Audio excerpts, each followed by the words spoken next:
My constituency, that's Nyatike, is bordering Tanzania and Uganda. We border Tanzania both at the lake and land, and Uganda in the lake. Why are we not complaining about Tanzania? Because Tanzania has not invaded our land. Why are we complaining about Uganda? Like in my constituency, every morning, we have 2 flags of 2 different nations being raised in my constituency every morning. The Ugandan flag is in my constituency.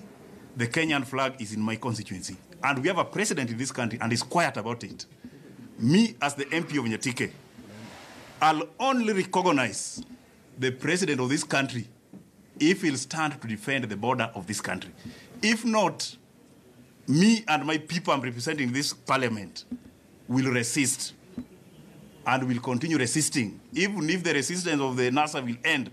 As the people of Nyatike, so long as we have the flag of Uganda in our constituency, we'll continue resisting. We cannot be colonized in our own country, and we purport to be in a government which is silent, a government which is in bed sleeping. We cannot.